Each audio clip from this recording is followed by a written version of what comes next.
Hi friends, welcome back to my channel. నేను మీ Deepika. So ఈరోజు కూడా మీ ముందుకి ఒక మంచి యూస్ఫుల్ అయిన వీడియోతో మీ ముందుకు వచ్చేసాను. మరి లేట్ చేయకుండా ఆ వీడియో ఏంటో చూసేద్దామా? సో ఈరోజు వీడియో ఏంటంటే, చాలామంది మామ్స్ ఈ మధ్య కాలంలో నన్ను బాగా ఫ్రీక్వెంట్గా అడుగుతున్నారు. ఆ క్వశ్చన్ ఏంటంటే, బేబీకి ముక్కులోంచి పాలు ఎక్కువ వస్తున్నాయి అండ్ అలాగే మా బేబీ ఏం తిన్నా కానీ వామిటింగ్స్ అనేది అవుతున్నాయి అక్క. పాలు తాగిన వెంటనే కొంచెం వామిటింగ్ అయిపోతుంది, అది పెరుగులాగా వామిటింగ్ అవుతుంది అండ్ అలాగే పడుకున్న వెంటనే ముక్కులోంచి పాలు అనేవి వచ్చేస్తూ ఉన్నాయి. మరి దీనికి ఏం చేయాలి అని అడుగుతున్నారు. మరి ఈ ప్రాబ్లమ్స్కి సొల్యూషన్స్ ఏంటో మనం ఈరోజు వీడియోలో చూసేద్దాం.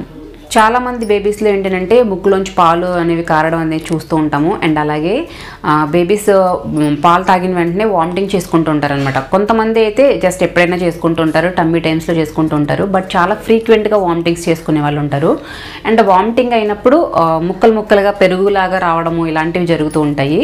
ఇవన్నీ ఎందుకు జరుగుతున్నాయి, వాటికి సొల్యూషన్స్ ఏంటో మనం ఇప్పుడు చూద్దాము. సో ఫస్ట్ దీనికి సొల్యూషన్ ఏంటంటే, ఫస్ట్ మీరు బేబీకి ఎప్పుడు మిల్క్ ఇచ్చినా కానీ బేబీ యొక్క హెడ్ అనేది ఎప్పుడు అప్ పొజిషన్లో ఉండాలి. మిల్క్ ఇచ్చేటప్పుడు బేబీ యొక్క హెడ్ అనేది ఎప్పుడు అప్ పొజిషన్లో ఉండేలాగా చూసుకోండి ఫ్రెండ్స్. ఎందుకంటే చాలామంది ఏంటంటే పడుకునిస్తారు, లేదంటే కూర్చున్నప్పుడు కూడా ఇలా బేబీ హెడ్ అనేది ఫ్లాట్గా చేసుకుని ఫ్లాట్గా ఇలా ఇవ్వడం అనేది జరుగుతూ ఉంటుంది అనమాట. సో ఇలా ఫ్లాట్గా ఇచ్చినప్పుడు అండ్ అలాగే పడుకుని పాలు ఇచ్చినప్పుడు ఏంటంటే బేబీకి ఎయిర్ అనేది ఎక్కువగా మింగడం జరుగుతుంది. సో ఎయిర్ మింగడం వల్ల ఏంటంటే దానివల్ల బేబీకి ముక్కులోంచి పాలు రావడం అనేది ఎక్కువగా జరుగుతూ ఉంటుంది అనమాట. ఇది మెయిన్ రీజన్. సో ఫస్ట్ మీరు ఎప్పుడు కూడా పాలు ఇచ్చేటప్పుడు బేబీ యొక్క హెడ్ పొజిషన్ అప్గా ఉండేలా చూసుకోండి. దీనికోసం ఏదైనా పిల్లో వేసుకోవడం కానీ, లేదంటే బేబీని ఇలా ఆర్మ్స్లో పెట్టుకుని ఇలా అప్లా బేబీ హెడ్ ఇలా ఆర్మ్స్ పైన ఉండేలాగా చూసుకొని బేబీ పొజిషన్ అనేది కరెక్ట్గా ఉండేలా చూసుకొని మిల్క్ అనేది ఇవ్వండి. సో నెక్స్ట్ మిల్క్ ఇచ్చిన తర్వాత చేయవలసిన మేజర్ థింగ్, చాలా ఇంపార్టెంట్ థింగ్ ఏంటంటే బర్పింగ్. అంటే భుజం మీద వేసుకొని తడుతూ ఉండాలి, బేబీ యొక్క భుజం వీపు మీద తడుతూ ఉండాలన్నమాట. ఇది చాలా ఇంపార్టెంట్ ఫ్రెండ్స్. ఆల్రెడీ మన పెద్దవాళ్ళు చాలామంది చెప్తూ ఉంటారు, మిల్క్ ఇచ్చిన తర్వాత బేబీని భుజం మీద వేసుకుని తేనె వచ్చేలా చేయండి అని చెప్పి.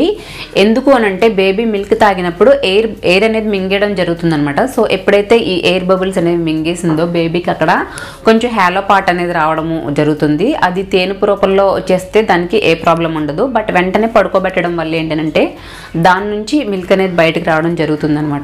సో ఇలా అవ్వకుండా ఉండడానికి ఖచ్చితంగా మీరు బర్పింగ్ అనేది చేయండి. అండ్ చాలామంది ఇంకో చెప్పే మేజర్ థింగ్ ఏంటంటే, అక్క పాలిచ్చిన తర్వాత భుజం మీద వేసుకొని తట్టాను, తేనుపు వచ్చేసింది, తేనుపు వచ్చిన తర్వాత పడుకోబెట్టినా కూడా బేబీకి ముక్కులోంచి పాలు అనేవి వస్తున్నాయని చెప్పి, తేనుపు వచ్చింది కదా అని చెప్పి వెంటనే పడుకోబెట్టేయకూడదు. ఖచ్చితంగా 10 to 15 minutes, నాకు డాక్టర్ అయితే ఖచ్చితంగా 15 minutes బర్పింగ్ చేయాలి మిల్క్ ఇచ్చిన తర్వాత. ఎవ్రీ ఫీడ్ తర్వాత బేబీకి 15 minutes బర్పింగ్ అనేది చేయాలి అని చెప్పారు. బట్ అట్లీస్ట్ 10 to 15 minutes మీరు బర్పింగ్ చేయండి. బేబీని భుజం మీద వేసుకొని తడుతూ ఉండండి.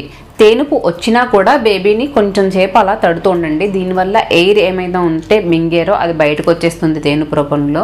అండ్ ఏదైతే మిల్క్ ఉందో అది బేబీ పొట్టలో కొంచెం సెట్ అవ్వడానికి కూడా చాలా హెల్ప్ అవుతుందన్నమాట. దీనివల్ల మీరు ముక్కులోంచి పాలు రావడానికి కానీ, లేదంటే వామిటింగ్ అవ్వడానికి కూడా చాలా తగ్గించవచ్చు.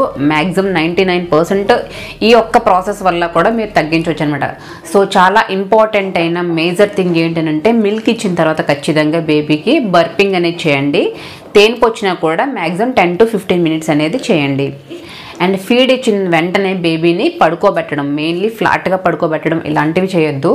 ఖచ్చితంగా ఈ బర్పింగ్ చేసిన తర్వాత 15 minutes తర్వాత కొంచెం మీరు ఒళ్ళో సీటింగ్ పొజిషన్లో, కొంచెం 3rd month 4th month baby అయితే మీరు సీటింగ్ సపోర్ట్ ఇచ్చి సీటింగ్ పొజిషన్లో కూర్చోబెట్టుకోవచ్చు. లేదు మంత్స్ బేబీ అంటే కొంచెం హెడ్ అనేది అప్ పొజిషన్లో పెట్టి మీ ఒళ్ళో కూర్చోబెట్టుకోవడం కానీ ఇలాంటివి అయితే చేయొచ్చు. బట్ హెడ్ ఇలా ఫ్లాట్గా ఉండేలాగా, ప్యారలల్గా ఉండేలాగా చూసుకోకూడదు అనమాట. హెడ్ ఎప్పుడు కూడా కొంచెం అప్ పొజిషన్లో ఉండేలాగా చూసుకుంటే బేబీకి ఇలాంటివి ముక్కులోంచి పాలు రావడము, వామిటింగ్ అవ్వడము ఇలాంటివన్నీ కూడా అవాయిడ్ చేయొచ్చు. అండ్ తర్వాత మీరు చేయవలసిన ఇంకొక మేజర్ థింగ్ ఏంటంటే, చాలా మంది ఏంటంటే ఫీడ్ ఇచ్చిన తర్వాత పడుకోబెట్టడం చేస్తారని చెప్పాను కదా. సో ఇలా పడుకోబెట్టకండి. అండ్ మంత్స్ బేబీ అయితే, అంటే 4 months 5th month బేబీ అయితే చాలా మంది ఏంటంటే బోర్లా టమ్మీ టైమ్స్ ఇస్తూ ఉంటారు. సో ఈ టమ్మీ టైమ్స్ కూడా ఫీడ్ అయిన వెంటనే అస్సలు ఇవ్వద్దు. టమ్మీ టైమ్స్ ఇవ్వడానికి మినిమం 1/2 hour గ్యాప్ ఉండేలా చూసుకోండి. ఎందుకంటే బేబీకి వెంటనే ఒకవేళ మిల్క్ తాగిన వెంటనే బోర్లా పడుకున్నా కూడా ఇలా ముక్కులోంచి పాలు రావడం కానీ, లేదంటే వామిటింగ్ రావడం కానీ ఇలాంటివి జరుగుతూ ఉంటాయి. సో టమ్మీ టైం ఇచ్చేటప్పుడు కేర్ఫుల్గా చూసుకోండి. ఫీడ్ అయిన తర్వాత అస్సలు ఇవ్వద్దు. Minimum half an hour gap ఉండేలాగా చూసుకోండి. ఒకవేళ బేబీకి బర్పింగ్ ఇచ్చేసిన తర్వాత మంత్స్ బేబీ కొంచెం 5th మంత్ 6th మంత్ అయితే కొంచెం అంత ప్రాబ్లం ఉండదు. బట్ మరీ ఎర్లీ డేస్లో అయితే కొంచెం ఎక్కువ ప్రాబ్లం ఉంటుంది. సో వెంటనే అయితే పడుకోబెట్టొద్దు. అండ్ తర్వాత మీరు చేయవలసిన ఇంకొక థింగ్ ఏంటంటే బేబీని ఎక్కువసేపు ఆకలిగా ఉంచొద్దు. ఎందుకంటే బేబీ ఎక్కువసేపు ఆకలిగా ఉండడం వల్ల ఏంటంటే మన మిల్క్ తాగేటప్పుడు ఫాస్ట్గా తాగేస్తుంది అనమాట. ఫస్ట్ ఏదైతే తను ఎక్కువ ఆకలిగా ఉన్నప్పుడు మిల్క్ కూడా ఎక్కువ లాంగ్ అయినప్పుడు ఏంటంటే మన బ్రెస్ట్ అనేది కొంచెం హార్డ్గా అయిపోయి మిల్క్ అనేది ఎక్కువ రావడం జరుగుతుంది. సో బేబీ ఫాస్ట్గా మిల్క్ అనేది తాగుతుంది. ఇలా ఫాస్ట్గా తాగేటప్పుడు ఎక్కువ ఎయిర్ బబుల్స్ ఎక్కువ మింగేయడానికి ఛాన్స్ ఉంటుందన్నమాట. సో ఇలా ఫాస్ట్గా తాగేసినప్పుడు కూడా బేబీకి అది కంట్రోల్ చేసుకునే కెపాసిటీ అనేది లేనప్పుడు ఇలా ముక్కులోంచి పాలు రావడం అనేది జరుగుతుంది. సో ఎక్కువ టైం మరి 2 అవర్స్ ఎవ్రీ 2 అవర్స్కి మిల్క్ ఇవ్వాలని నేను ఆల్రెడీ చాలా వీడియోస్లో చెప్పాను. సో ఎవ్రీ 2 అవర్స్కి ఇవ్వండి. 3 అవర్స్ వరకు కూడా ఉన్న నో ప్రాబ్లం. ఒకవేళ బేబీ పడుకుంది అంటే 3 అవర్స్ వరకు కూడా వెయిట్ చేసిన నో ప్రాబ్లం. బట్ నాట్ 4 ఎక్కువ గ్యాప్ ఉండేలా మాత్రం చూసుకోవద్దు. మోర్ దాన్ 4 అవర్స్ మాత్రం అస్సలు ఉండొద్దు. మీ బ్రెస్ట్ కొంచెం హార్డ్గా అయిపోయి మిల్క్ ఎక్కువగా ఉన్నప్పుడు బేబీకి మిల్క్ ఇచ్చేటప్పుడు ఏంటంటే ఆ ఫ్లోని మీరు కంట్రోల్ చేయండి. మీ నిప్పుల దగ్గర ఒక ఫింగర్తో నొక్కుపెట్టి నిప్పుల్ని నొక్కుపెట్టి మిల్క్ ఇవ్వడం అనేది చేయండి. దీనివల్ల ఏంటంటే మిల్క్ ఫ్లో అనేది తగ్గుతుందనమాట. ఎందుకంటే మిల్క్ మన బ్రెస్ట్ హార్డ్గా అయిపోయినప్పుడు మిల్క్ అనేది ఎక్కువ ఫామ్ అవుతాయి. అండ్ అలాగే ఫస్ట్ బేబీ తాగినప్పుడు ఎక్కువ ఫ్లో ఎక్కువైపోయి మిల్క్ ఫాస్ట్గా వచ్చేస్తూ ఉంటాయి అనమాట. సో ఇలా ఫాస్ట్గా వచ్చేసినప్పుడు ఏంటంటే బేబీ అంత ఫ్లోని తట్టుకోలేదనమాట. దీనివల్ల కూడా తను ఉక్కిరి బిక్కిరి అయిపోయే ఛాన్స్ ఉంటుంది. అండ్ అలా థ్రోట్కి మనకి నోస్కి థ్రోట్కి కూడా ఇక్కడ కనెక్షన్ ఉంటుంది కాబట్టి తను గుటకే వేయలేనప్పుడు ఇలా ఫాస్ట్గా వచ్చినప్పుడు ఏంటంటే వెంటనే గుటక అనేది వేయలేదు. దీనివల్ల ఏంటంటే ముక్కులోంచి త్వరగా వచ్చేస్తాయి అనమాట పాలు. సో ఇలా ఎక్కువ బ్రెస్ట్ హార్డ్గా అయిపోయినప్పుడు ఎప్పుడు మీరు ఫింగర్తో అక్కడ కొంచెం నొక్కి పెట్టి ఆ ఫ్లో అనేది కొంచెం తగ్గించి బేబీకి ఇవ్వండి. అప్పుడు కూడా ఎప్పుడు పొజిషన్ అనేది హెడ్ పొజిషన్ అనేది అప్ పొజిషన్లో ఉండేలాగా చూసుకొని మిల్క్ అనేది ఇవ్వండి. ఆ ఫ్లోని తగ్గించడం వల్ల కూడా మిల్క్ అనేది ముక్కులోంచి మిల్క్ అనేది రావడం తగ్గుతుంది. ఈ టిప్ కూడా ఖచ్చితంగా పాటించండి. అండ్ నెక్స్ట్ ఏంటి అంటే చెప్పాను కదా ఎప్పుడు హార్డ్ మిల్క్ ఇచ్చినప్పుడు ఏంటంటే బేబీకి ఫాస్ట్గా ఫ్లో వెళ్ళిపోతుంది అని చెప్పి. మరి హార్డ్గా బ్రెస్ట్ హార్డ్గా అయిపోయినప్పుడు మిల్క్ ఎక్కువగా ఉంటుంది కదా, మరి అప్పుడేం చేయాలి? ఖచ్చితంగా ఏంటంటే ఒకటి మీరు ఫింగర్తో ఇలా టచ్ చేసి మీరు ఆ ఫ్లోని అనేది తగ్గించవచ్చు. కొంచెం నొక్కి పెట్టి ఆ ఫ్లో అనేది తగ్గించవచ్చు. ఇంకొకటి ఏంటంటే ఫస్ట్ కొంచెం ఒక 1 మినిట్ ఏంటంటే మిల్క్ మీరు బయటికి ఎక్స్ప్రెస్ చేసేయండి. సో ఇలా కొంచెం బయటికి మిల్క్ ఎక్స్ప్రెస్ చేసేయడం వల్ల ఏంటంటే మిల్క్ అనేది కొంచెం క్వాంటిటీ కొంచెం తగ్గుతుంది. అప్పుడు ఫ్లో అనేది కూడా కొంచెం తగ్గుతుంది అనమాట. సో ఎక్స్ప్రెస్ చేసేమన్నాను కదా అని మొత్తం మిల్క్ ఎక్స్ప్రెస్ చేయవలసిన అవసరం లేదు. జస్ట్ 1 మినిట్ కొంచెం మిల్క్ ఎక్స్ప్రెస్ చేయడం వల్ల ఏంటంటే ఆ ఫస్ట్ ఒక్కొక్కసారి మనకి మిల్క్ అనేది ఫాస్ట్గా ఫ్లో అనేది ఎక్కువగా వస్తుంది అనమాట. ఒక టైంలో ఆ ఫ్లో అనేది తగ్గుతుంది అనమాట. దీనివల్ల కూడా బేబీకి ఆ ముక్కులోంచి పాలు రావడము ఇలాంటివన్నీ కూడా తగ్గుతాయి. సో ఈ టిప్ కూడా పాటించండి. అండ్ నెక్స్ట్ టిప్ ఏంటంటే నేను ఆల్రెడీ చెప్పినట్టుగా బేబీకి ఫీడింగ్ పొజిషన్ అనేది కంఫర్ట్గా ఉండేలాగా చూసుకోండి. ఖచ్చితంగా బేబీ ఆ ఫీడింగ్ పొజిషన్ అనేది తనకి కొంచెం తాగడానికి కానీ లేదంటే తను ఫ్లెక్సిబుల్గా ఉండాలన్నమాట. బేబీ మిల్క్ తాగడానికి తనకి కంఫర్ట్గా ఉండాలన్నమాట. కొంచెం ఇబ్బందిగా ఉన్నా లేదంటే ఏమైనా కొంచెం అనీజీగా ఉన్నా కూడా బేబీకి ఇలా ముక్కులోంచి పాలు రావడము లేదంటే వామిటింగ్స్ రావడం ఇలాంటివి జరుగుతాయి. సో ఎప్పుడు బేబీకి కంఫర్ట్ ఫీడింగ్ పొజిషన్ ఉండేలాగా చూసుకోండి. అండ్ పడుకొని మిల్క్ ఇచ్చినప్పుడు మాత్రం ఖచ్చితంగా కేర్ఫుల్గా ఉండండి ఫ్రెండ్స్. ఎక్కువగా పడుకుని మిల్క్ ఇచ్చినప్పుడు ముక్కులోంచి పాలు రావడం జరుగుతూ ఉంటుంది. సో పడుకుని మిల్క్ ఇవ్వడాన్ని అవాయిడ్ చేయండి. నైట్ టైం కూడా చాలామంది పడుకుని మిల్క్ ఇస్తూ ఉంటారు. ఇది చాలా డేంజర్ ఫ్రెండ్స్. ఎందుకంటే మనం పడుకుని పోయిన బేబీకి గుటక వేయడము లేదంటే ఆ నిప్పుల్ని పక్కకు తోయడం ఇలాంటివి తెలియవు. సో మెయిన్ ఎర్లీ డేస్లో 1 మంత్ 2 మంత్స్ బేబీస్కి కొంచెం ఆ గుటక వేయడం కానీ గుక్క తిప్పుకోవడం కానీ ఇలాంటివి రావన్నమాట. సో దీనివల్ల ముక్కులోంచి పాలు వచ్చేసే ఛాన్స్ కానీ లేదంటే తనకి బ్రీతింగ్ ప్రాబ్లం వచ్చే ఛాన్స్ కానీ ఎక్కువగా ఉంటుంది. సో పడుకొని మిల్క్ ఇచ్చినప్పుడు మాత్రం కేర్ఫుల్గా చూసుకోండి. మీరు ఖచ్చితంగా మెలకుగా ఉన్నప్పుడే అదంతా కేర్ఫుల్గా చూసుకుని మిల్క్ ఇవ్వండి. ఇది మాత్రం ఖచ్చితంగా గుర్తుపెట్టుకోండి ఫ్రెండ్స్. ఎందుకంటే ఇది చాలా రిస్కీ అండ్ డేంజరస్ కూడా. అండ్ ఇంకొక మంచి టిప్ ఏంటంటే మీరు బేబీకి మిల్క్ ఇచ్చినప్పుడు ఏంటంటే కొంచెం రూమ్లో కామ్గా ఉండేలాగా తన బేబీ కంఫర్ట్గా ఫీడింగ్ తీసుకునేలాగా చూసుకోండి. ఎందుకంటే డిస్ట్రాక్ట్ అయినా కూడా ఏదైనా డిస్ట్రాక్షన్స్ అందరూ ఉన్నప్పుడు గోలగోలుగా ఉన్నప్పుడు కూడా బేబీ డిస్ట్రాక్ట్ అయిపోయి మిల్క్ అనేది సరిగ్గా తాగదు, గుటక వేయడం ఇలాంటివి అనేది కొంచెం జరగదు. సో బేబీకి ఒక కామ్ రూమ్లో కానీ లేదంటే కొంచెం పీస్ఫుల్గా ఉండే రూమ్లో కానీ మిల్క్ ఇవ్వడానికి ట్రై చేయండి.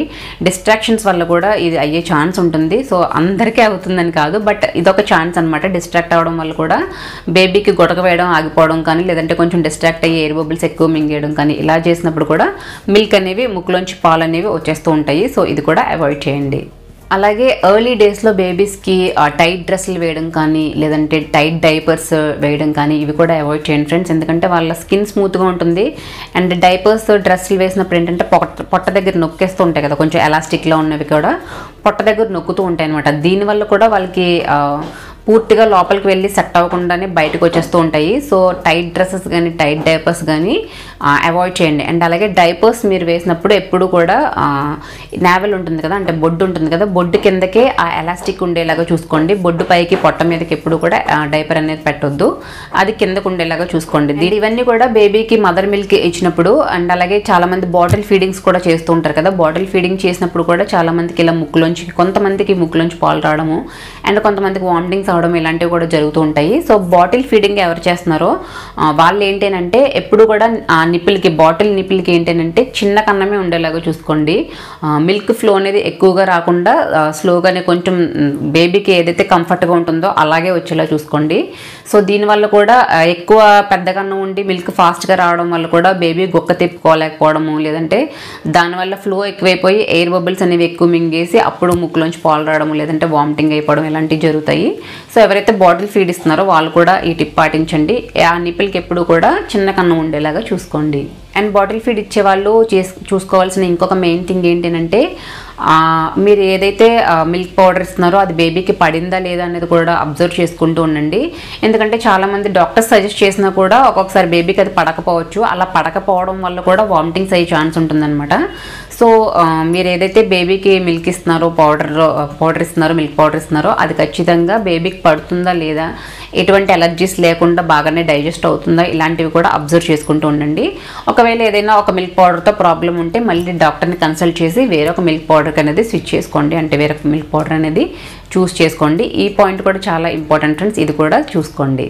సో ఇది ఫ్రెండ్స్ మెయిన్గా బేబీకి ముక్కులోంచి పాలు రావడము లేదంటే వామిటింగ్స్ అవ్వడానికి మేజర్ థింగ్స్ ఇవి. సో ఇలా అయినప్పుడు ఏంటంటే మెయిన్లీ మీరు బేబీ యొక్క పొజిషన్, హెడ్ పొజిషన్ అనేది అప్లో ఉండేలా చూసుకోండి. మిల్క్ ఇచ్చిన తర్వాత బర్పింగ్ అనేది బాగా చేయండి. మీరు బర్పింగ్ చేయడం వల్ల ఒకటి ముక్కులోంచి పాలు రావు అండ్ అలాగే వామిటింగ్స్ రావడం కూడా చాలా వరకు ఆగుతాయి అన్నమాట. సో ఎవరికైతే ఎక్కువగా వామిటింగ్స్ అవుతున్నాయో వాళ్ళు జీలకర్ర పాలు అనేది కూడా పడుతూ ఉండండి. ఆ జీలకర్ర పాలు ఎలాగ పట్టాలో నేను ఆల్రెడీ ముందు వీడియోలో చెప్పాను, లాస్ట్ వీడియోస్లో. కావాలంటే లింక్ డిస్క్రిప్షన్లో ఇస్తాను చూడండి. సో వామిటింగ్స్ అయ్యే వాళ్ళకి ఏదైనా కొంచెం అజీర్తి ఉన్న వాళ్ళకి ఏంటంటే ఈ జీలకర్ర పాలు ఇవ్వడం వల్ల కొంచెం అవన్నీ సెట్ అవుతాయి అనమాట. అలాగే మోషన్ కూడా సెట్ అవుతుంది. సో కావాల్సిన వాళ్ళు ఆ వీడియో కూడా చూడండి ఒకసారి. బట్ మరి ఎప్పుడు మనం కొంచెం టెన్షన్ అవ్వాలి లేదంటే ఎప్పుడు మనం డాక్టర్ని కన్సల్ట్ చేయాలి అని అంటే ఎప్పుడైనా బేబీస్కి ఇవన్నీ చేసినా కూడా, అంటే బర్పింగ్ చేసినా, హెడ్ అనేది కొంచెం అప్ పొజిషన్లోనే ఉండి ఇవన్నీ టిప్స్ పాటించినా కూడా ఎక్కువగా ముక్కులోంచి పాలు వస్తున్నాయి లేదంటే వామిటింగ్స్ అవుతున్నాయి అంటే మాత్రం ఖచ్చితంగా డాక్టర్ని అనేది కన్సల్ట్ చేయండి.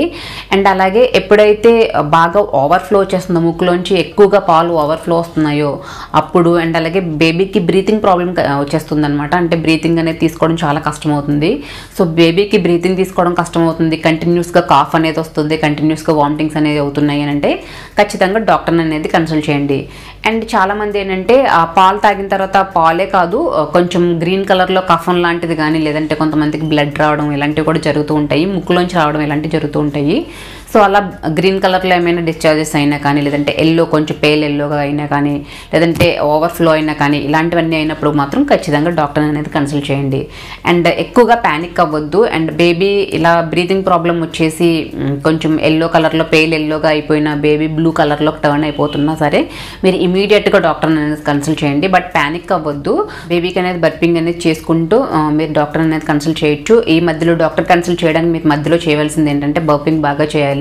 సో టెన్షన్ పడి బేబీని కుదిపేయడము, కంగారు పెట్టడం ఇలాంటివి చేయొద్దు. భుజం మీద వేసుకుని బర్పింగ్ చేయండి. ఇది మాత్రం ఎక్కువగా చేయండి ఫ్రెండ్స్, ఎందుకంటే చాలా ఇంపార్టెంట్ అయిన థింగ్ అనమాట. మ్యాక్సిమం 90% బేబీస్లో ఏంటంటే ఇలా ముక్కులోంచి పాలు రావడం అనేది జరుగుతుంది. ఇది మరీ ఎక్కువ భయపడవలసిన విషయం అయితే కాదు. మనం చేసే చిన్న చిన్న పొరపాట్ల వల్ల కానీ లేదంటే కొంచెం బేబీ ఎయిర్ బబుల్స్ ఎక్కువ మింగేయడం వల్ల కానీ ఈ ప్రాబ్లమ్స్ అయితే ముక్కులోంచి పాలు రావడం అయితే జరుగుతుంది. బట్ దీనికి మనం ఎక్కువ కంగారు పడిపోయి అస్తమానం ఇలా జరుగుతుందని మాత్రం టెన్షన్ పడొద్దు. అలాగే బేబీకి బ్రీతింగ్ అనేది కొంచెం ఇబ్బందిగా ఉంటుంది, అదొక్కటే చూసుకోండి. సో ఇది ఫ్రెండ్స్, మీ అందరికీ ఈ వీడియో నచ్చిందని అనుకుంటున్నాను, మీ అందరికీ యూజ్ అవుతుందని అనుకుంటున్నాను. మీకు నచ్చితే యూజ్ అయితే తప్పకుండా లైక్ చేసి, షేర్ చేసి, కమెంట్ చేసేయండి. సబ్స్క్రైబ్ చేసుకోవడం అస్సలు మర్చిపోదు, తప్పకుండా సబ్స్క్రైబ్ చేసుకోండి. మళ్ళీ నా నెక్స్ట్ వీడియోలో ఇంకొక మంచి వీడియోతో మీ ముందుకు వచ్చేస్తాను. అంతవరకు బాయ్, థ్యాంక్ యూ.